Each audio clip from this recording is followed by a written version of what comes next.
Hello and welcome to the 50 Shades of Gender podcast. This is a platform where we get curious about all things gender, sex and sexuality, as well as feminism, the inclusive kind, mental health and kink, and all that makes us humans unique and diverse. From body positivity to body dysmorphia, it's all welcome here. Come with us on a journey of inclusion, acceptance and respect. I'm your host, Esther Lemons. I identify as a cisgender woman and my pronouns are she and her. In this episode, I'm speaking to THEO WILL, or TW for short, an aspiring queer writer and lover of memes and video games. Theo's pronouns are they, them, or faer online, and they identify as genderfluid, non-binary, asexual, and a grayromantic lesbian. Find out what that means to Theo in this episode. We also talk about pronouns and neopronouns, the asexuality scale, the difference between sexual attraction and romantic attraction, platonic crushes, queerplatonic relationships, or QPRs, and boundaries. It was recorded on the 25th of September 2020. Now let's get into the episode. Hello and welcome. What's your name? My name is THEO WILL, but a couple of people call me TW. It either works, or Theo, or just Will. And how do you identify? I am... That's a long question. No, I am gender fluid and non-binary. I am also an asexual grayromantic lesbian, which is a bit of a mouthful, so I tend to just go with queer, because people at least respect that one. Yeah, that about sums it up, doesn't it, really? Queer is such a... I feel like I'm adopting that term more and more as well, and it obviously means it's like something different to everyone, doesn't it? And what does that mean to you? Start with one. It's picking the one, that's the problem. No, I'm very attached to my labels. I have a couple of mental health problems that mean my sense of self is a bit iffy. So I get very, very attached to my labels because they are things that I can hold up to the world and go, this is definitely me, which I can't do with a lot of things, regrettably. So the gender fluid is the newest of the gender-based labels. That one for me was a very difficult one to come to terms with because I'd been out as non-binary for many, many years at that point, and I was comfortable with that label. I knew who I was. Kind of, it was like, right, this fits. This is where I sit. This is who I am. This is my flag. Isn't it pretty? I love the non-binary flag. Very nice colours. And then I started recognizing the same kind of feelings that I was having when I was first coming to terms with being non-binary. It was like, oh fuck, not again moment. Which happens whenever something new pops up in terms of gender and sexuality for me. It's just, really, we're doing this again? Okay. So I started kind of examining myself and realized that while none of the genders that I identify with exist on the binary, I have no attachment to that at all. There are days where they differ quite largely from each other. So one of my favourite ones, just from a joking perspective, is the days where I'm agender, which is where I don't have a gender. And, it's the joke of, oh, I woke up and fairies took my gender in the night. Oh, no, someone's stolen my gender. Just sitting there looking out a window, cooking bread, just, oh, when will my gender return from war? Those are great days for jokes. I like jokes. Those are very, very strange days as well, because as someone that experiences them, it's very strange to have a non-entity be used to describe how you're feeling. So I can only imagine how strange it is for someone who has no experience of that at all to try and kind of imagine having no gender at all. It doesn't affect my presentation. Luckily, my presentation remains pretty constant. I am t-shirts and jeans and a binder, but it feels very different for me. I'm almost a lot easier to upset on those days, because on those days, people perceiving me as a gender, any gender, regardless of which side of the binary that it falls on, is a lot more upsetting. Whereas on other days where I have a solid gender that I can point to and go, that one, while it's still upsetting because you're wrong, it's not as upsetting because it's that kind of, well, I have a gender, you have been wrong about it and I can correct you, but I have something that I can point to and go, this one. Whereas trying to explain to people, no, you're wrong and you will not be right at any point because there isn't one there for you to be right about. Yeah. So what pronouns do you use? I use they, them mostly. I also use the neopronoun set, fae, fair, self. That one I mostly use online because I have enough of a fight getting people to use bloody they, them to bother trying to fight and teach people about neopronouns in real life. What does neopronouns mean? Can you tell us a little bit about that? Neopronouns are pronouns outside of the quote-unquote big three. So the big three, the accepted ones, are he, him, his, himself. Oh my god, I'm a writer and I can't remember pronouns. That's concerning. She, her, herself, and they, them, themselves. Those are the big three. They are the kind of accepted ones where, okay, people will put up a bit of a fight about they, them, but 9 times out of 10, if you approach someone and go, look, I am he, him, they know how to use it, they understand it, they respect it. Neopronouns are other pronoun sets that don't fit within those three. They are mostly used by non-binary people, but they can be used by anyone, as any pronouns can be. Obviously, pronouns do not denote gender. So Important. some of them are built for languages that do not particularly have a neutral pronoun. So languages like French or Spanish, where everything is very heavily gendered, neopronouns come in as a way of introducing, in essence, their version of the they, them pronoun. And then they come into English and they are so used to hearing whatever pronoun it is in their language that then hearing the English they, them doesn't feel right. So they've become then adopted into English language. There are neopronouns dating way back in history, because that is something Oh, that you hear really? quite a lot when you use neopronouns of just, oh, these are just some newfangled ideas, you just want to be special. And if you actually go and look, I think it's e, ear, im. I may be wrong on that, because my memory is not the best thing in the world, but I believe e, ear, im was being used in the Middle Ages. So Wow. neopronouns have a very long history. They are becoming more mainstream now because everything is, because we have ways to connect to people that we've never had. Like this, as an easy example. Indeed. Yeah, Um, yeah. they are not the newfangled thing that people like to think they are. There is a very long history of them existing and their usage. So, That's really interesting. and I will fight on this hill. Yeah. Absolutely. Yeah, because I did look into the use of the singular they, and that's actually been around for hundreds of years, and it came around about 100 years after the use of the plural they. But yeah, it has been around for a long time. So people might say, oh, well, that's a new thing, and I'm not comfortable with that. It's like, no, it's not new. No, it's not. Yeah. Singular they Yeah. predates singular you, actually. The Really? Wow. original way of addressing someone, you wouldn't say you would say they. And Ah. I saw something online and this made me laugh.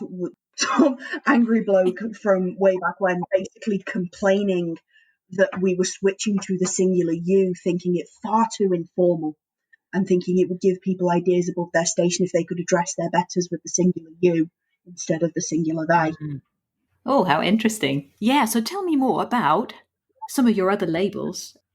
So there's asexual as well. Have you always felt that way? Is this something you've more recently discovered? How does that fit? No, I realised I was asexual relatively young. It's just, unfortunately, I didn't realise it quick enough. But no, that sounds terrible.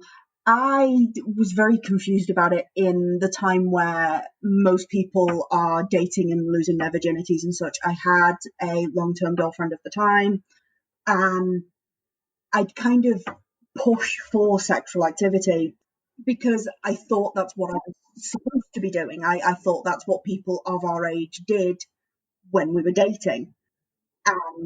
I didn't really understand why it never quite worked for me. I thought, oh, it's just because we're new at this, or it's because we're uncomfortable. It's because there is the ever-present chance of my mother walking in on us again.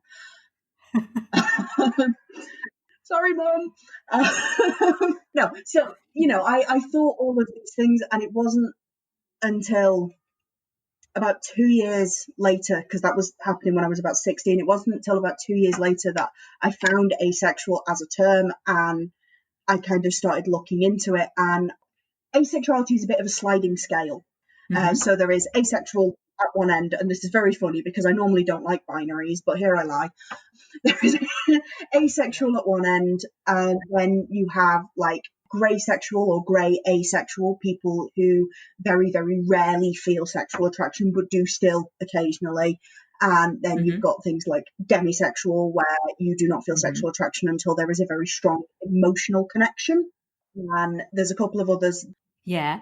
Yeah. And I've heard a term called sexual, which is the opposite of demi, I believe, because that's feeling a sexual attraction when you're not connected to someone. I don't know. Have you heard this?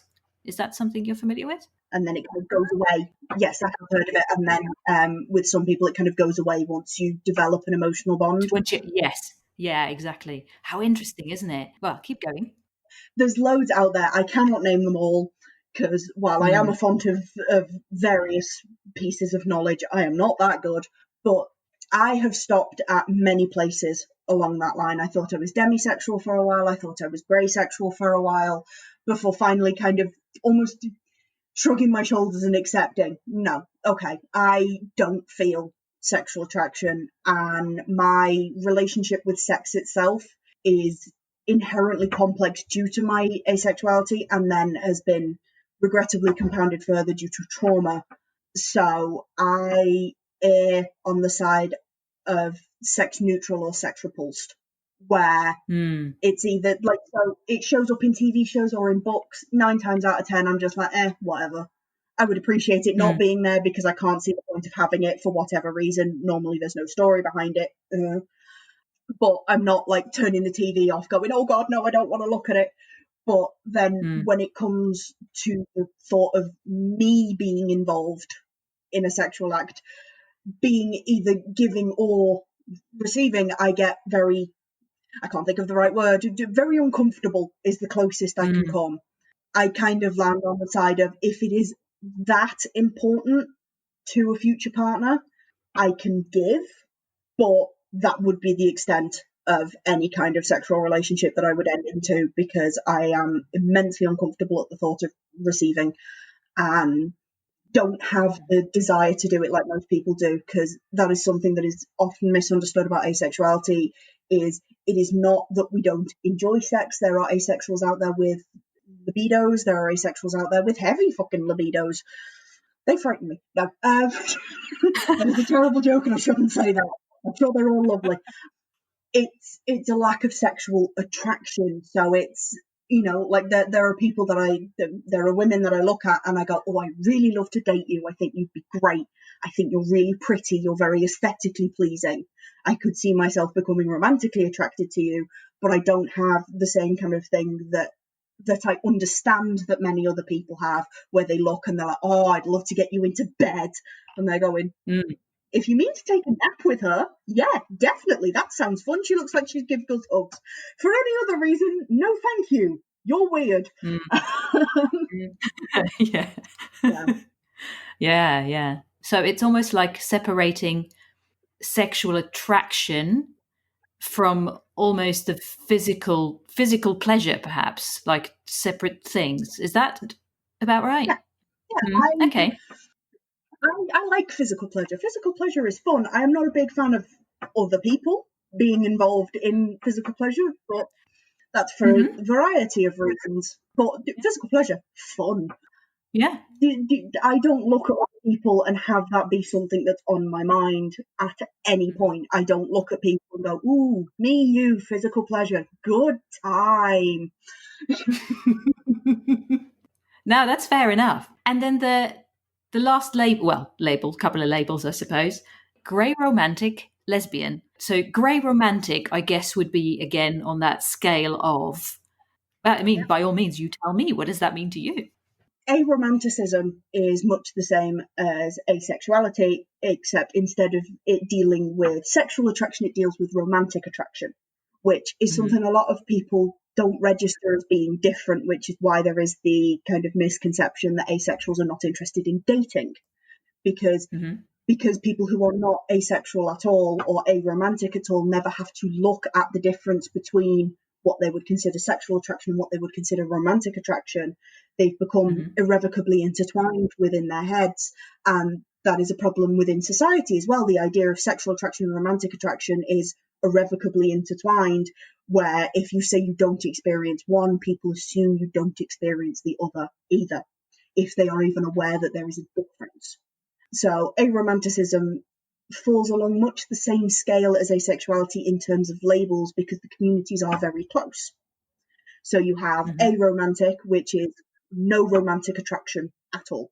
You don't look at people and want to date them. That does not mean you don't want to date.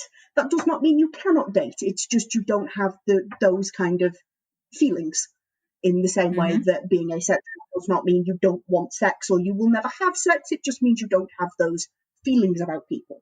Then there's romantic, which again, you will not feel romantic attraction to someone until you already have a very strong emotional connection.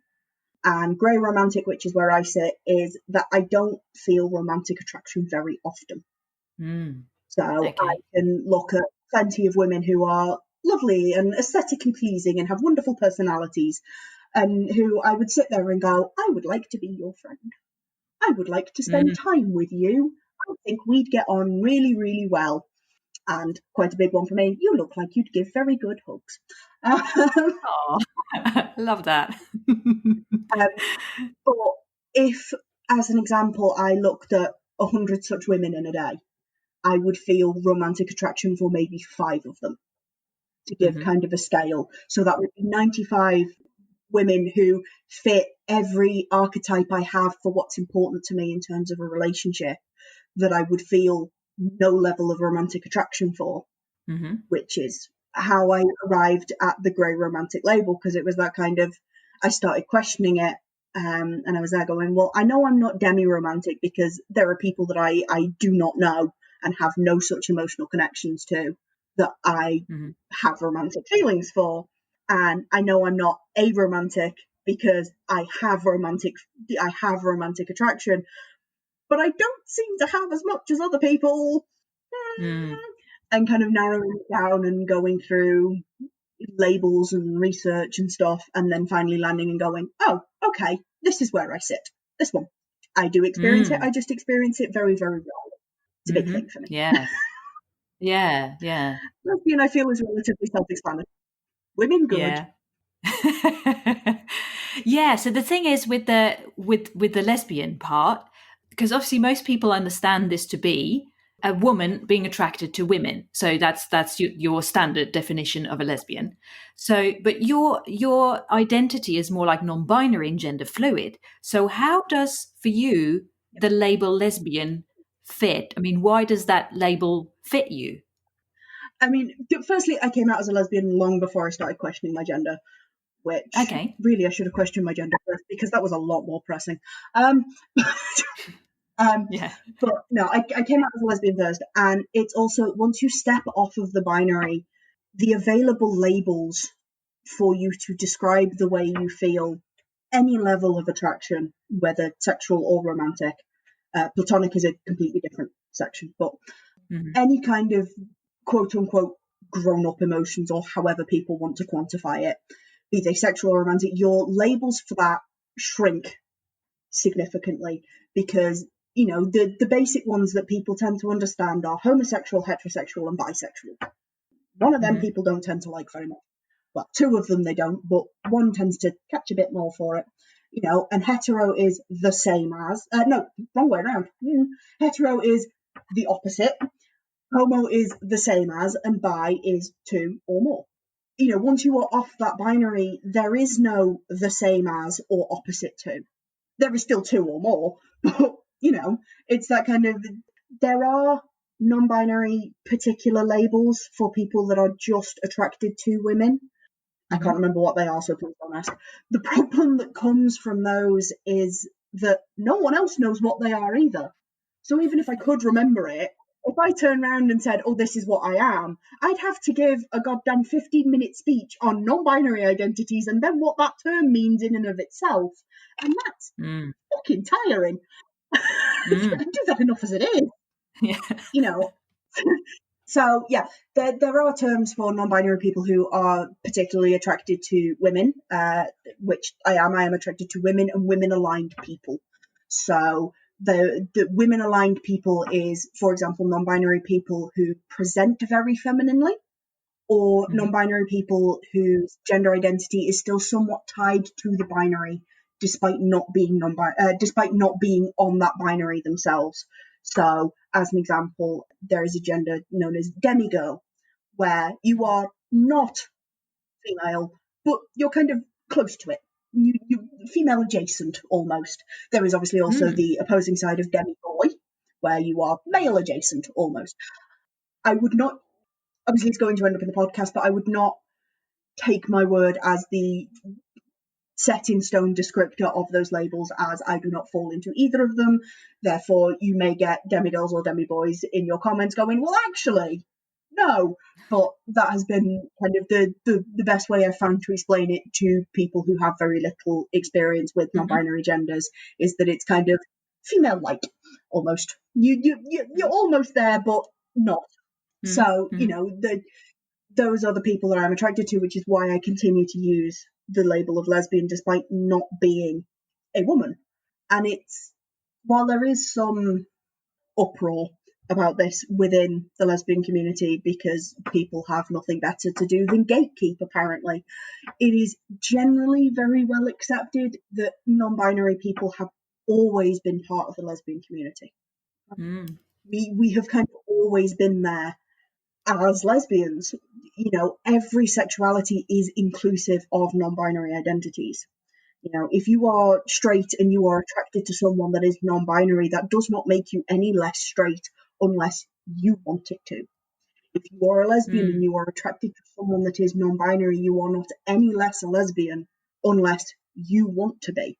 And the same if you Mm. are a gay man, and the same for bisexuals and pansexuals and anybody else. Your sexuality does not have to change because you found yourself attracted to someone who is non-binary. Mm. Now that's very interesting because I use the term pansexual now because my partner taught me that term basically, and they're trans and non-binary. So because in a way I know bisexual is used a lot to mean being attracted to both genders and beyond, or all genders.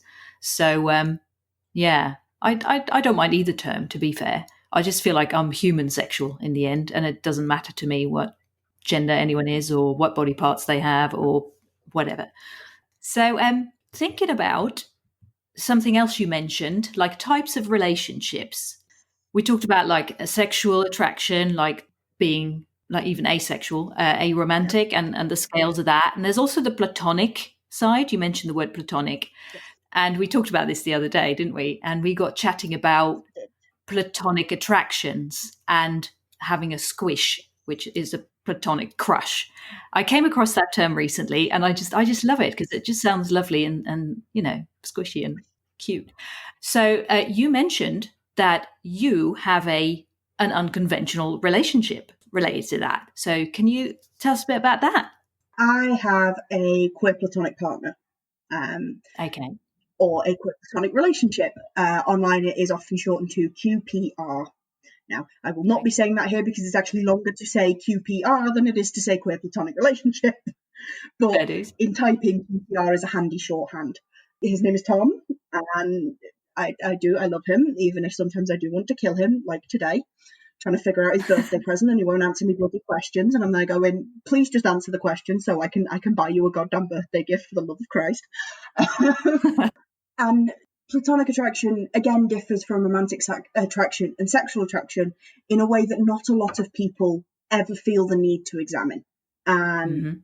it is unfortunately a cultural thing that has caused this problem, where Mm-hmm. we are almost programmed from day dot to have it in our heads that until you are of a dating age, your important relationships are your family, are your parents, your grandparents, your siblings, extended family, etc. And then friends come secondary to family. And then once you reach dating age, at the start of dating age, it's family, dating, friendships. And then as time goes on, the family and the dating kind of switch, and you are meant to prioritize your romantic partner and or sexual partner above everybody else in the world. And personally, I think that's a load of shit. I agree with you.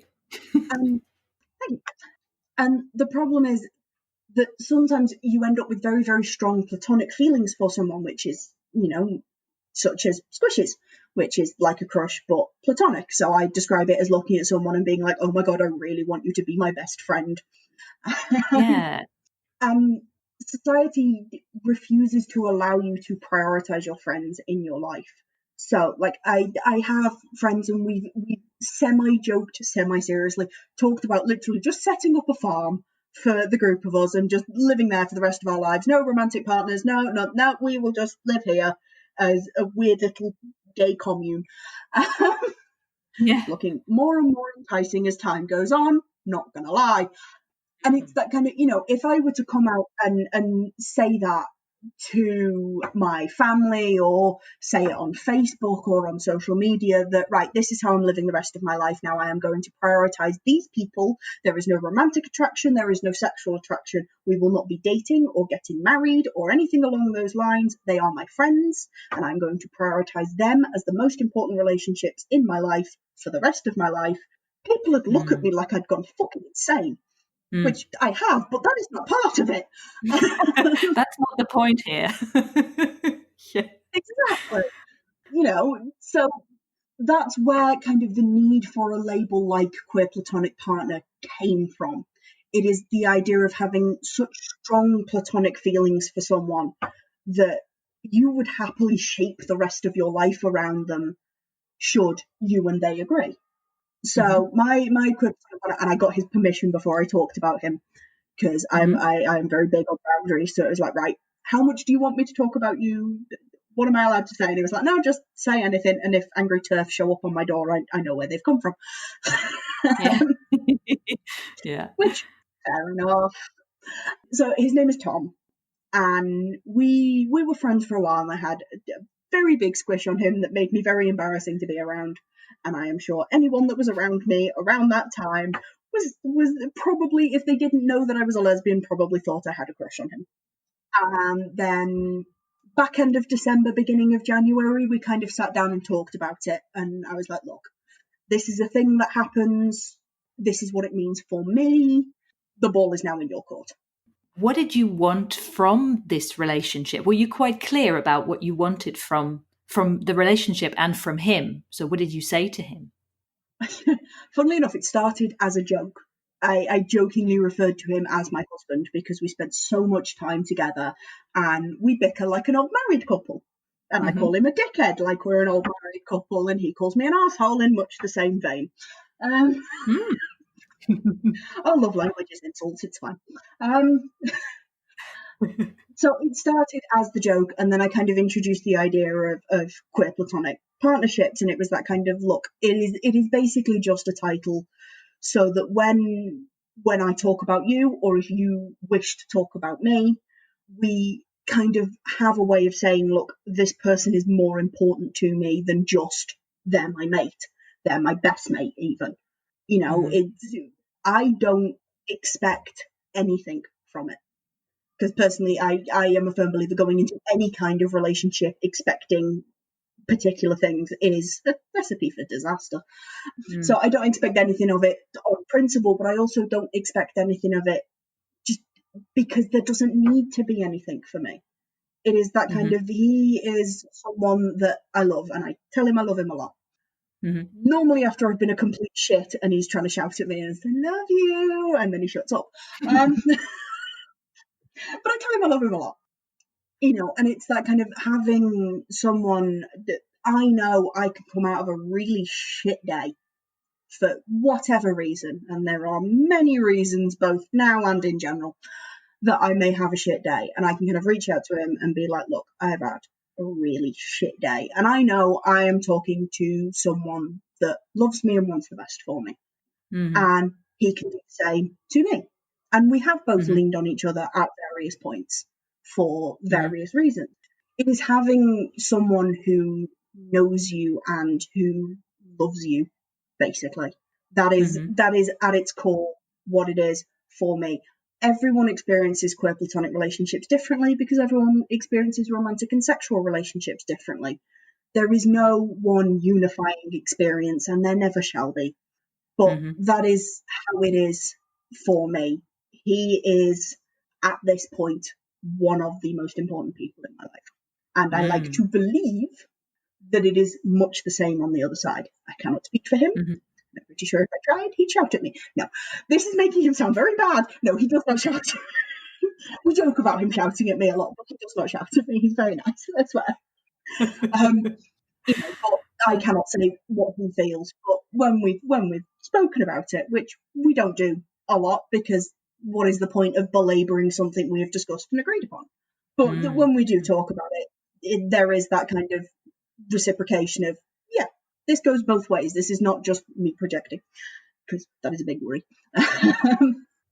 Yeah, you said you sat down together and you talked about it early this year. So what happened after that? How did that work? I say we sat down together. We kind of didn't, because we messaged about it, because plague. Yes. So we messaged about it, and we talked about it, and we agreed on a term, and kind of, we didn't really talk about boundaries because boundaries had already been set throughout our friendship, and they didn't really need to change.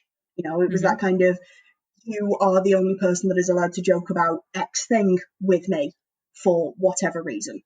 Like, he is the only person that is allowed to refer to me as wife, because that is obviously a very gendered term, and that normally makes me feel very uncomfortable. He is allowed to say it. If anyone else that kind of hangs out with us refers to me as his wife, I am the first to go, partner? It's like, no, he is allowed to say that, or that is a boundary it is a boundary that I have set, but it is a boundary that has been set. I can make all the jokes I'd like at his expense over certain topics, and then there are topics that are off limits. And again, these are boundaries that were set during the friendship, because you tend to learn very quickly what you can and can't joke about with people for whatever reasons. So there was no real need to have a proper sit down boundaries talk. And the only real thing that changed afterwards was a confidence level. That was about it. Was that kind of, I was no longer kind of tiptoeing around it, doing that kind of, if I talk about this, is he going to think I've got a crush on him? And if he thinks I've got a crush on him, do I really want to be that close to him? Because I'm a lesbian, so if he thinks I've got a crush on him, there's been some miscommunication, or he's a bigger dick than I thought. No, or he's just a dick in general, in an actual way. There is a problem here if that is the conclusion that he's drawing. Is this something that I want to be dealing with? Which led to me being even more awkward than I normally am, because all of these thoughts were kind of spinning in my head of this kind of, oh dear Lord, what is going on here? And after that, they were all gone, because it was that kind of, no, he knew there was nothing romantic and nothing sexual coming from my side. He reaffirmed what I already thought, that there was nothing romantic and nothing sexual coming from his side, as much as we may joke. Honestly, the amount of sex jokes we make, you would think we were actually sleeping together, but no. We've just got a terrible sexual sense. It is quite common when I am frustrated with him for me to tell him to bite me. He'll say something just, oh, bite me. And his response is, bend over then. And it cracks me up every time. And then I have that thought of, oh dear Lord, if anyone else could hear us. But no, so those were the kind of things that were discussed kind of at the time, and then have been discussed at later points if they've come up. But other than that, not a lot has changed from when we were just friends, because a queerplatonic relationship is just an extension of a friendship almost. It is different. It is kind of, for me, it is different and it is separate. For other people, it is not. But for me, it is different and it is separate. But it runs along the same kind of boundaries and the same kind of lines. So there's not a lot that needs to be kind of changed for it to jump tracks from this is my friend to this is my queerplatonic partner. The best way that I've found to explain it to other people is that I say, were I to have romantic feelings for men, they would be for him. But I don't. So this is kind of the closest thing as it were, which again is not how everybody experiences these things, and it is not how I have experienced it in the past, but it is how I have experienced it with him. Is that kind of, well, I'm not into men, but if I were, it'd be you. Yeah, I love that.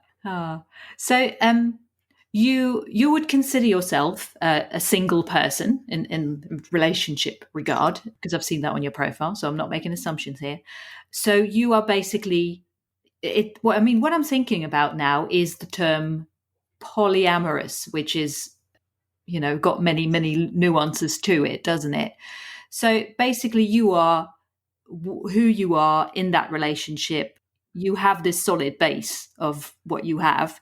You're open to meeting new people, having involvements in the way that work for you with, well, women, obviously, because you're attracted to women. So I don't know. Is there a question in that? Not really, but I vaguely got what you were trying to ask, don't worry. yeah. There are people out there who view their queer platonic relationships as the be all and end all of it, that kind of, right? This is a monogamous relationship for me now. This is, in essence, along the same veins as a romantic relationship, just not romantic. This is someone that I will marry, I will move in with, I will have children with, should those be things that they want in their life. With this person, the idea of either party having a romantic or a sexual relationship outside of that queer platonic partnership would be viewed in the same way as someone cheating, basically. Now, that is not the view that I hold. You should Tom turn around to me and be like, oh, I've got a girlfriend. My main response would be, why the fuck haven't I heard about it before now? But that's more just that kind of, how have you managed to hold off telling me about this until now? Excuse you, how dare you keep secrets? Not in a jealousy and possessive way, but in the kind of way that you experience with your friends, where they come out of nowhere and they're like, by the way, I've got a girlfriend. It's like, how the fuck did I not know? Right. And he's more than free to pursue those relationships. Because while this is a very important relationship to me, and I like to believe to him, it is not for either of us going to be treated as the relationship. I am still vaguely looking for someone to have a romantic relationship with. It is just whoever that may be would have to understand that there is someone else that has a very significant part of my life, a significant part of my heart, and will be and is a significant relationship for me. And if that is not something that someone can handle, then they are probably not someone I want to be dating anyway. Fair point. I can't speak for anybody other than myself, but that is how I view it. I have been considering the idea that I might be polyamorous. I have never had cause nor chance to explore this, but it is something that, should I end up in a romantic relationship with someone that is polyamorous, it is something that I would be willing to, for lack of a better term, experiment with. I'm not a big fan of that term when it comes to relationships and sexuality, because I feel it's a bit degrading, but it is the best term that comes to mind right now. How about explore? I like the term explore. Yes, that is a better one. Thank you. Yeah. I love that. Thank you. Thank you for sharing all that. It's been really insightful. Is there anything you'd like to say as we wrap up? Something that you might want people to know or think about? In terms of think about, start examining your relationships in your life, because a lot of people who have no cause to think they might be asexual or aromantic never think to look at the differences between any kind of attraction. And I genuinely think the world would be a better place if people did start looking at these things, even if there was no quote unquote cause for them to. Start looking at your romantic partner and try and differentiate what attracts you to them romantically and what attracts you to them sexually. Look at your friends and wonder what attracted you to them platonically. Look at any particularly close friendships you have had in the past or have now, and go, was there something more than just this is a very close friend there? Is this another type of attraction that I feel so strongly that I need a relationship label for it? Because the more people that have no cause to use these labels, the more socially accepted they become. And then it becomes easier for those who use these labels because they are the primary method of having a relationship or the primary relationship in their life. It becomes easier for them to then kind of express about it. You know, whenever I talk about Tom online, I have to give a short little summary of what a queer platonic relationship is and how it differs from just being a close friendship, because otherwise every comment underneath that isn't, oh, that's so nice that you've got this relationship, and is instead, hey, what is that relationship? And that's tiring. Please just look at the nice things he's been doing and feel happy for me. Please stop asking these questions. But also don't stop asking them, because I want people to know, I want people to be able to learn. It's just, it would be nice to one day not have to explain it, because when I post the comment, when I post the status, people will go, oh, I know what that is, and not need the clarification. Yeah, that makes sense. By the way, your picture really made me giggle. So me and Tom actually met playing a video game. I don't know how much trouble you would get in copyright-wise were I to name it. So I will say it is space-based, and I will leave it at that for the sake of you not having to cut out. That will be nice. And they released a new dungeon this in-game season, and it is very fun. It is a new thing, and new things are always fun. The problem with it is that it relies quite a lot on shifting from very bright lights to very dim lights and sudden bright flashy lights. And I have sensory issues, and bright lights are not my friend. So I was having some real trouble while we were trying to learn it. I'd end up with migraines. I'd get irritable and grouchy. And as he will tell you, I am not very fun to be around when I get irritable and grouchy, as I'm sure not many people are. So I came up with the idea of wearing my sunglasses while we were playing. So I put on the headset that I use so that I have the mic that I can talk to him. And then I put on my sunglasses so that the bright lights were a bit less blindy in my face. I am aware I look a bit ridiculous sitting here on my couch with the curtains drawn with a pair of sunglasses on. But do you know what? It works, and it's very funny. And he has taken to reminding me now when we go in there or when we go into other places where there's going to be bright lights. It'll be, right, where's your sunglasses? Which normally leads to a 5-minute, fuck, where did I put my glasses? As I'm sure anyone who has a partner with glasses is used to hearing, of just, oh, not again. And then I find them and I wear them and we go and do whatever it is, and then I take them off again. And then he will remind me that I should not have taken them off because there is another bright bit coming in a few minutes and I'm just going to complain about it. So put your sunglasses back on. Okay. So yes, that is the story of the picture of me in my sunglasses with my gaming headset on. I am a cool gamer. Yeah, absolutely. I like that picture. Okay, then. Thank you so much for talking to me about all this. You can find out more details on the website at 50shadesofgender.com/Theo, where you can also read the transcript, and you can find Theo's meme page called A Non-Binary Bean with Queer Memes on Facebook. Thank you for listening to the 50 Shades of Gender podcast. You can find us online at 50shadesofgender.com and on social media. If you like what we're doing here and you want to support us, you can do so by becoming a patron on Patreon. Visit patreon.com/50 Shades of Gender. We hope you will listen again. Until then, stay curious and open-minded.